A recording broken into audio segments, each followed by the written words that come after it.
Hey guys, I'm back with Finding Home. I'm on chapter 16, and this one's called Mom's Birthday Disaster, and it's spoken by Carrie. Carrie's hand was tired, but she stirred the cake batter as fast as she could. Throwing a surprise party took a lot of work, and now they needed to really move because they were running out of time. She stared into the batter. Her hand wasn't the only thing in a cramp, her heart was too. Because every time she wanted to tell her parents the truth about her cheating day, something got in the way. Not once had there been a good time, or at least that's how it seemed. Including today, since this was her mom's birthday. The surprise party had been Carrie's idea, but everyone wanted to help. Brooke was in charge of dinner: baked chicken, sweet potato fries, and salad. Aaron, Luke, and Ashley were running around decorating, and Dad was at the store picking up Mom's gift. Luke was feeling much better since his fall, and he had been quite the trooper with that cast. Carrie was in charge of making the cake. She checked the time, 30 minutes, and Mom would be home.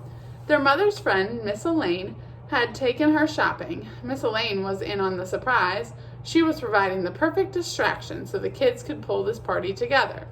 Carrie dipped her finger in the batter and took a quick taste. No tasting. Brooke grabbed a paper towel and dried her sweaty face. It's hot in here. We have to hurry. Scotch tape, please, Ashley yelled from the hallway. Brooke was stirring something on the stove. In here, on the table. Ashley ran into the kitchen and grabbed the tape just as Carrie took another quick taste. I saw that, Ashley grinned. Is it good? The best. Carrie held her fingers together. The cook has to taste the batter. Bon appetit.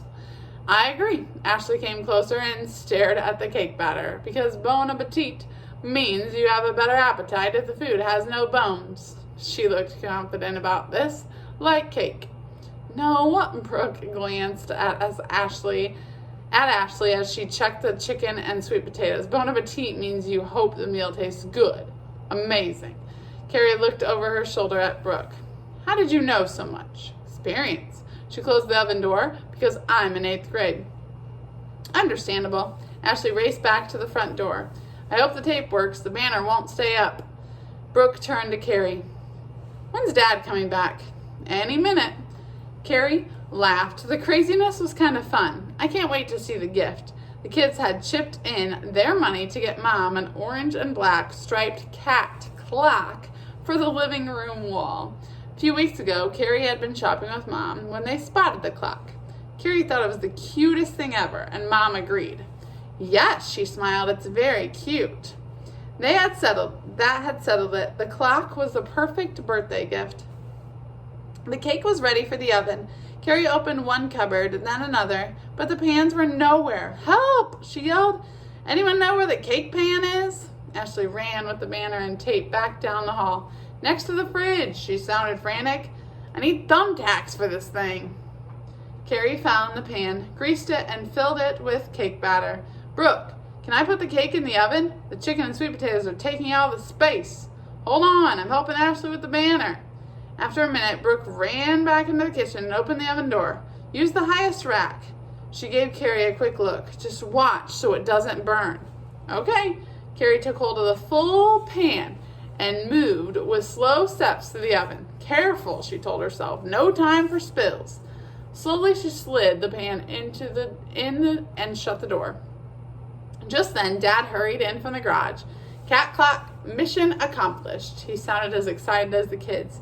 He took a deep sniff. Smells wonderful. Gave Carrie a fast hug and walked toward the entryway. She could hear his happy voice. This looks perfect. She'll be so surprised. Carrie followed her dad and looked around. He was right. The streamers cascaded down the staircase and the banner was tacked up in the perfect spot so Mom could see it when she walked through the front door. Carrie turned to their dad. Let's see the clock. I've been waiting forever for this. Dad pulled a box out of the shopping bag. I can't believe the tail moves with every second. Dad grinned at the kids and then handed the box to Luke, who balanced it on his cast. Let's get it wrapped. Good idea. Carrie nodded to Luke and Aaron. You two can wrap it. Mom will love that. Back in the kitchen, Dad met with Carrie, Brooke, and Ashley. He peered in the oven. Wow, he smiled. I'm impressed. was all Carrie's idea. Ashley beamed at Carrie across the kitchen. Which, I must admit, is the most thoughtful thing you've done all year. Carrie laughed. Thanks. She made a silly face, I think. Brooke placed the pot holders on the counter near the oven. Mom deserves a surprise party. A clean kitchen would be another surprise, so Carrie quick washed the cake bowl and spatula. She was drying it when she heard Erin laughing in the living room. She was about to tell her little sister to be serious. They had to wrap the clock before crack. The terrible sound echoed through the house. At the same time, Erin screamed. In a flash, Carrie and her sisters and Dad raced into the living room. Carrie was the first on the scene. What happened? Carrie stared at the situation.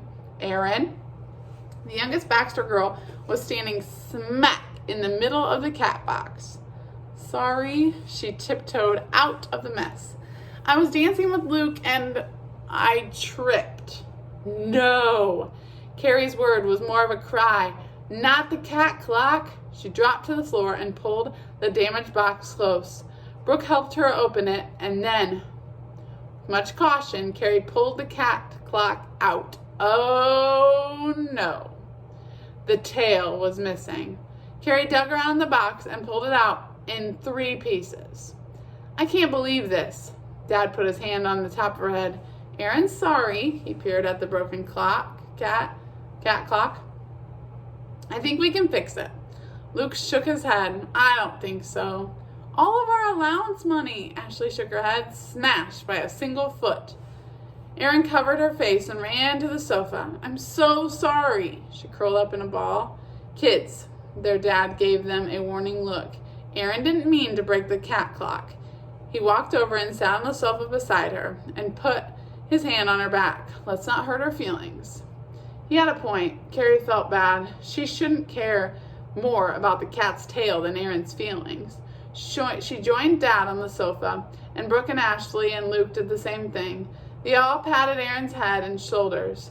Finally, Erin sat up and looked around. Her eyes were red. I ruined everything. No, Luke grinned.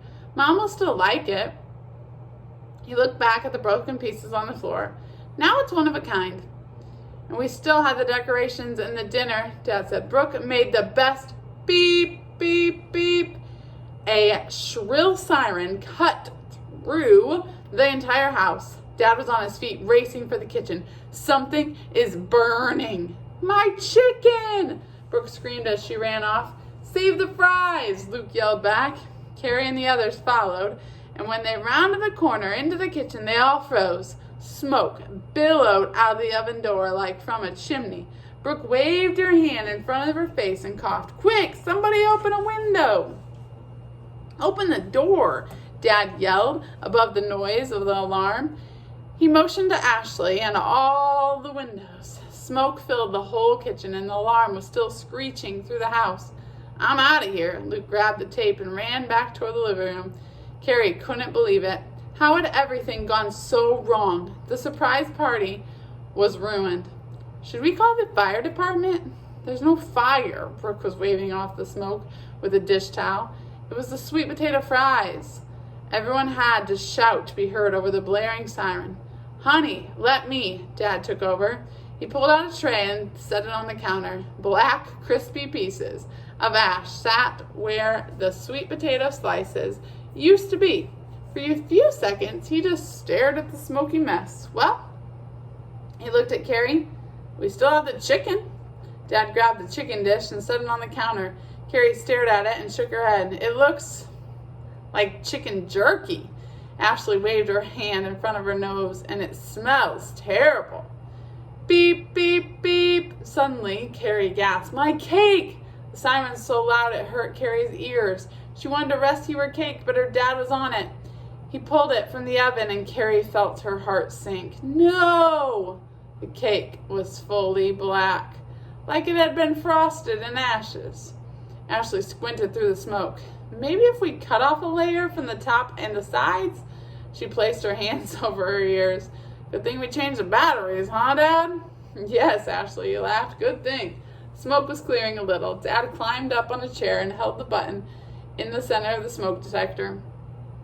At that very minute, Mom came into the kitchen from the front door. Carrie and her siblings turned and stared at her. Not a single person spoke.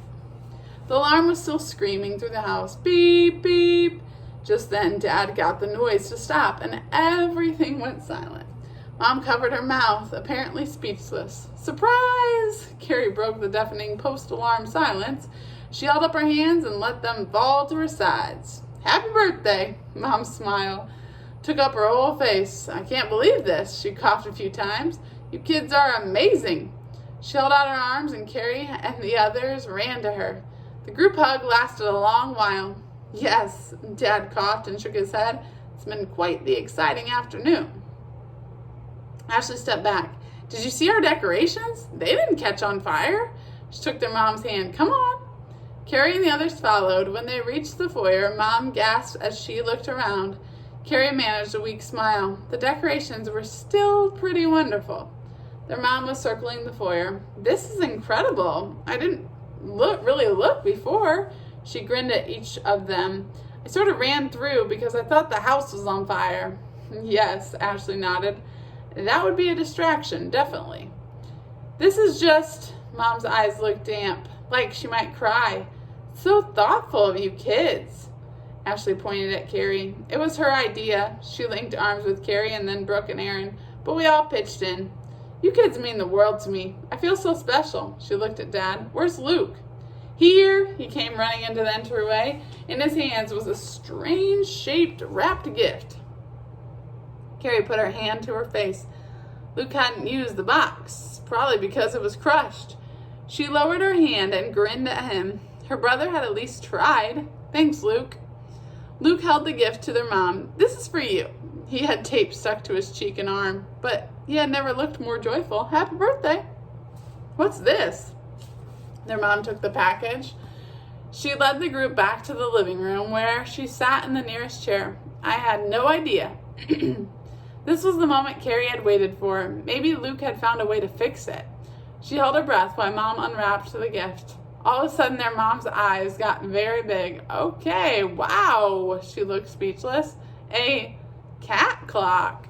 Carrie bounced a little until she actually saw the gift.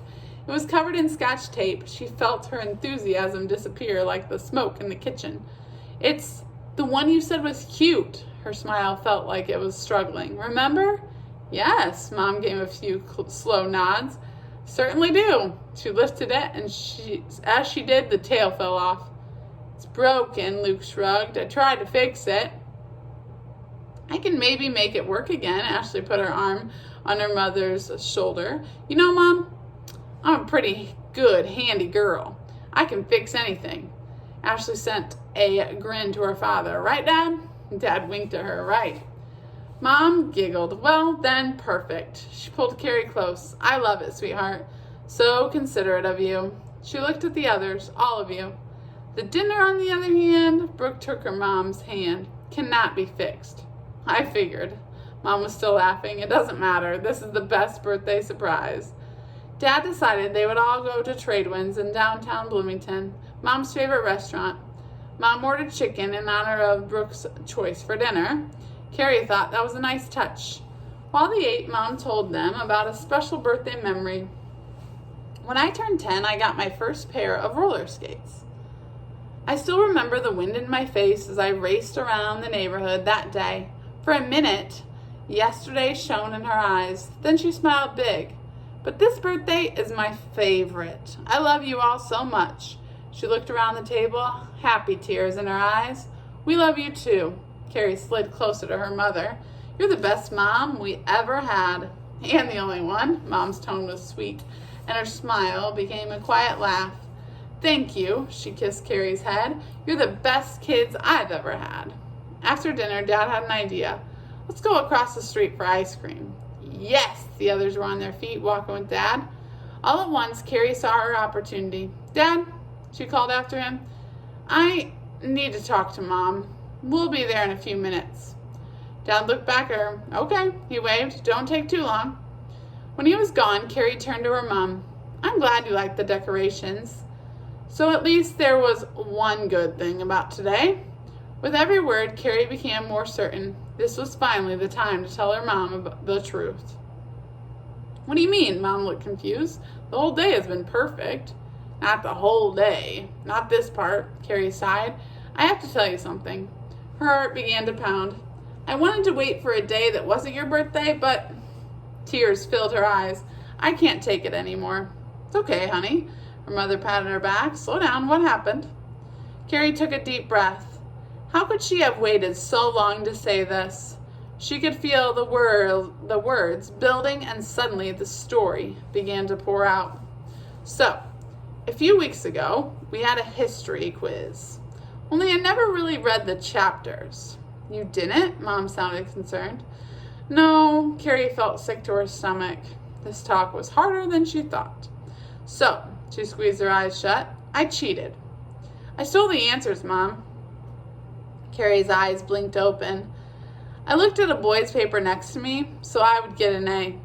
Mom's eyes were wide, like she couldn't believe this sad story. Carrie hung her head. I deserved to be punished or kicked out of school. Her voice faded, possibly kicked out of the family. Her mom was quiet for a moment, and then she cleared her throat. So, you cheated to get a good grade. Yes, Carrie raised her eyebrows. It isn't my style to get a bad grade. This time her mother was silent for a long moment. Cheating always ends poorly, she sounded kind. Stern but kind. Telling the truth, on the other hand, always ends well. Carrie sniffed. I've wanted to tell you for so long. Mom took Carrie's hand. I'm so glad you told me. You can always tell me anything. Your surprise party was an amazing gift. But you telling the truth about cheating, that's the best gift of all. Carrie held her breath. So I won't get kicked out of the family? Her mom looked at her, straight to her heart. How did it feel to carry your cheating around all this time? Terrible. A tear slid down Carrie's cheek, like I was carrying around rocks on my back. Remember that. Mom kissed her cheek. Telling the truth always makes you feel better. Carrie felt herself relax, and freedom came over her. The best feeling of freedom ever. I'll remember. Still, her mom hesitated. You need to tell your father. And someone else. Who? Carrie thought about her siblings. They would be so disappointed in her. Mom sounded very serious. You need to tell your teacher. Carrie frowned. She couldn't imagine telling her teacher, but her mother was right. She nodded. Okay, I'll tell Daddy tonight and Miss Nan as soon as possible. That's my good girl. And remember, you don't have to get an A every time. Part of learning is working through a bad grade. Yes, Carrie nodded. I know that now. Mom took Carrie's hand, and the two of them walked across the street to the ice cream shop. Carrie felt so much better. They had given their mother a nice gift with the surprise party. But even better was the gift of telling the truth.